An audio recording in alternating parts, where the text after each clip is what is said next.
Hi everyone, this is Miss Mason, reading Because of Mr. Terupt by Rob Buyea, continuing Part 1, October, page 25. Peter. I never ever had something in school excite me before, but the plant unit we did with Mr. T had me fired up.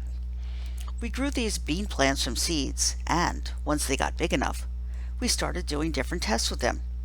Variables, Mr. T called them. First, we stuffed the plants in boxes with just a little tiny hole on the side, and we wanted to see what the plants would do after a few days in the dark. Anna had a meltdown about it. "I don't want to put mine in a box," she cried. Mr. T had to take her out in the hall to calm her down. I was kind of shocked. Usually she doesn't say anything. What a weirdo, I thought. It's no wonder she doesn't have any friends. It's a good thing Danielle was her partner. She's the patient kind. Anyone else would have been fuming. My partner was Lexi, which is fine. She let me do what I wanted. Next, we put the plants on their side to see how they would grow. I couldn't believe it. The plants bent and still grew up toward the ceiling. That was pretty cool. But the best part was what we got to do in the end. Mr. T let us feed our plant any concoction we wanted to over the course of a week. There was just one rule.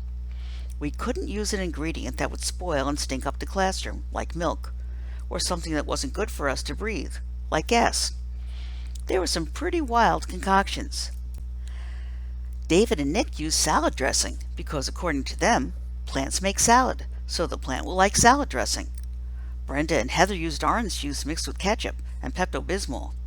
I don't know what they were thinking. Mine was the best, though. I bought in cat litter, used, soda, and a little maple syrup. I did my best to mix it together and feed it to my plant. Lexi wasn't real happy about my choice of ingredients. I didn't tell her I'd peed in my soda bottle some too. "Peter, you moron. This stuff is going to kill our plant," she whined. "Shut up. You never cared about the plant before," I said. "Well, I care now," she said. "Lexi, maple syrup comes from trees. I drink soda a lot and I'm growing. And farmers put animal manure on their fields all the time, so zip it. It's going to work." Our plant was dead in 2 days. Danielle and Anna did the best. Danielle used some natural ingredients her grandmother had taught her about. Sometimes the old-time farmers really did use, I guess. Danielle lives on a farm, so she had a big advantage. Her concoction worked, big time. She and Anna were the only ones to come up with food that the plant liked. Anna was all smiles until Lexi said, "You're just lucky Danielle was your partner. She did everything." Then Lexi turned to me and added, "Even if she is fat." I don't think anyone else heard, but I laughed. I know I probably shouldn't have.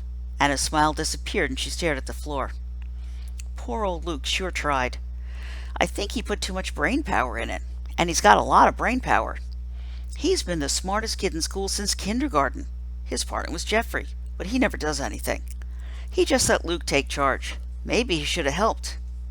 "I've brought in a number of different ingredients," Luke said, "and they'll interact perfectly because of the electron balance and resulting bond formations. He even said something about a periodic table or some crazy thing." Well, you're never going to believe this, but Luke mixed his junk together and it started smoking. The next thing we knew, the stupid fire alarm was going off.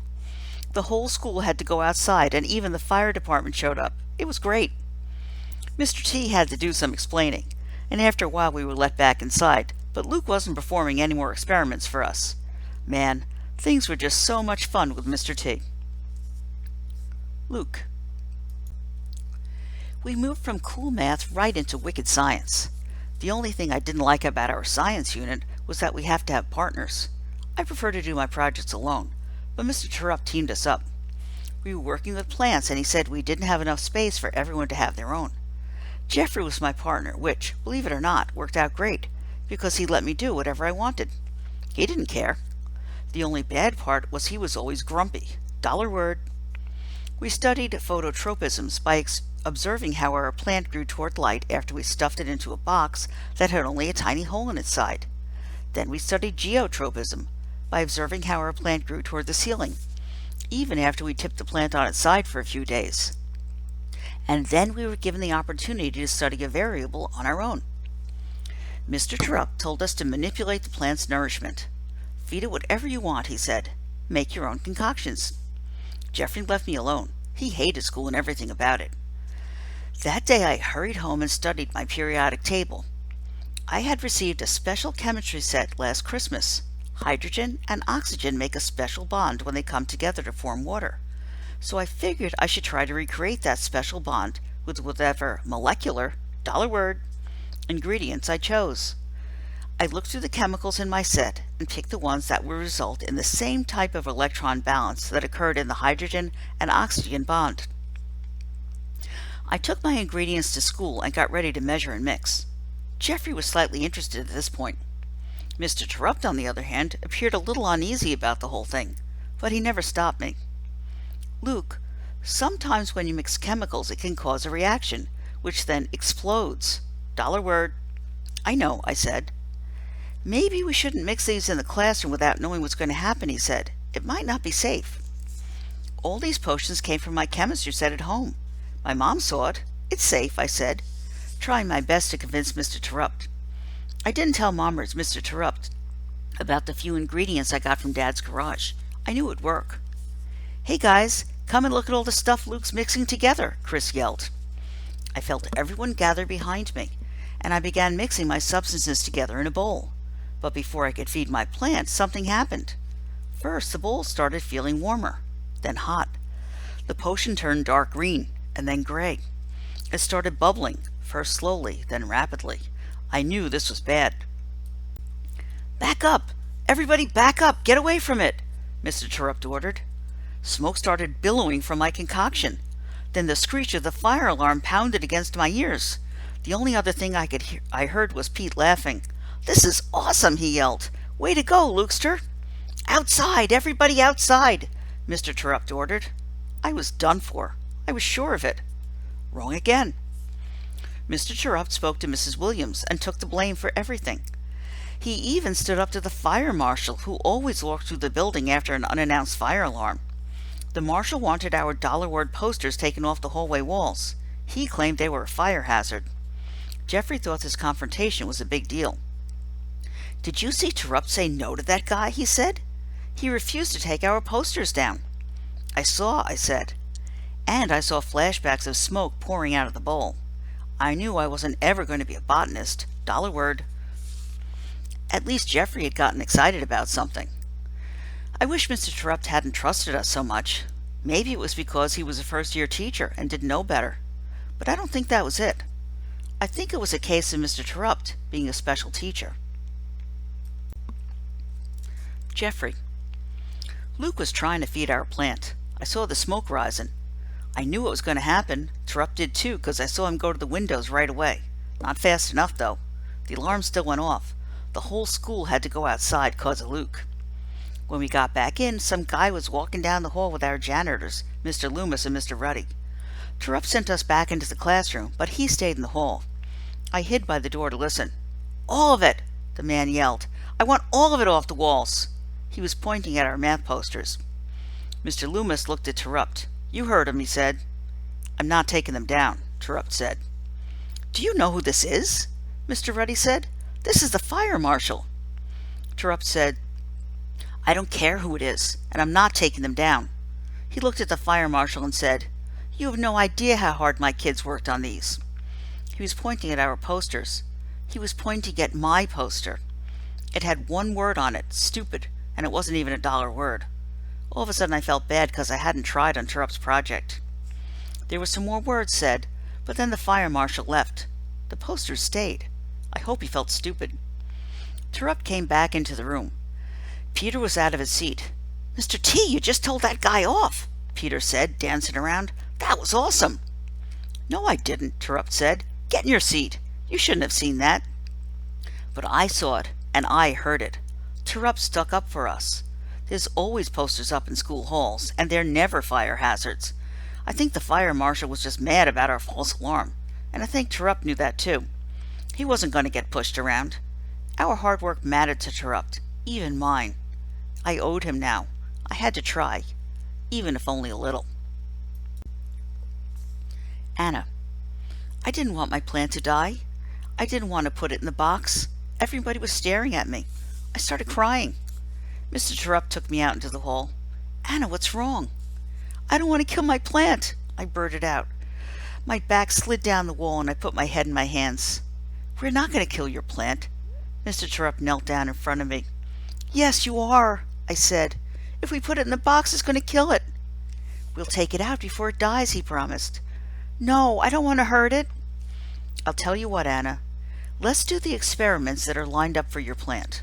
We have to, because Danielle is your partner and she needs to do the science too. Then, when you're all done, I'll let you take my plant, our control, the one we didn't do anything to. I still didn't like the idea of hurting my plant, but I liked the idea of getting the control. I think he saw my hesitation. Plus, since you're working with Danielle, I have a feeling that your plant is actually going to be just fine. I don't know Danielle that well. She's never been in my class before. She seems nice. I like her. Sometimes she's friends with Alexia. I don't know why. I'm glad I'm partners with Danielle and not Alexia. I've never been in Alexia's class, but I can tell she's mean. All the girls listen to her, though. Katie, Emily, Heather, Natalie. All of them. Not me. I stay away from her. My mom has warned me not to get involved in that popularity stuff. She was ostracized once. That meant nobody wanted to be friends with her. My mom told me it was like there was a big group of people holding hands in a circle, and she was never let in. She always had to stand outside the circle. My mom doesn't ever want that to happen to me. It was when she was 16 and pregnant with me. I can tell that she still hurts inside from all of it. Even her own parents shunned her. That's why she quit school shortly after I was born and moved out. She tried to move in with my dad. I've never met him. But that didn't work out. He left. Mom says we can talk about my dad and the whole situation when I'm older. All I know is that she says he's a nice man. My grandma and grandpa, I've never met them either, still don't want anything to do with us. They moved far away after my mom moved out. My mom might be young, but she's still a great mom. She's my best friend and I love her. If you love someone, you don't quit on them just because they make a mistake. Mr. Terupt helped me stand up. Trust me on this one, he said. Be positive. We headed back into the classroom. My plant went into the box and came out a few days later, a little yellow and without a lot of new growth. But it was alive. Turning it on its side wasn't harmful, so I was okay with that. And then it was our chance to feed it whatever it wanted. Mr. Terupt was right. Danielle knew what she was doing. Here's a list of things we could mix together, Danielle said. I read the list. I didn't know everything on it. How did she? My grandmother helped me with it, she said. She's always been good at growing things. She's the reason we have successful crops on the farm. Both of us brought in some of the ingredients. We mixed them together and fed our plant. Ours was the only one to survive. It turned really green and grew and grew and grew. I took the control home, but Danielle and I decided to leave our plant at school. We kept feeding it and everyone watched it grow. It grew almost to the ceiling, wrapping itself around the cords of the blinds all the way up. Then one day it was knocked over. Somehow our super-duper plant fell off the windowsill. Nobody knows how it happened. I have a pretty good idea, though. I bet Alexia did it, because it happened when she was being nasty to Danielle. I'm thankful that Mr. Terupt let me take the control home. I didn't want her to hurt that one, too. I liked being Danielle's partner. I wonder now if Mr. Terupt knew what he was starting between me and Danielle. I wonder.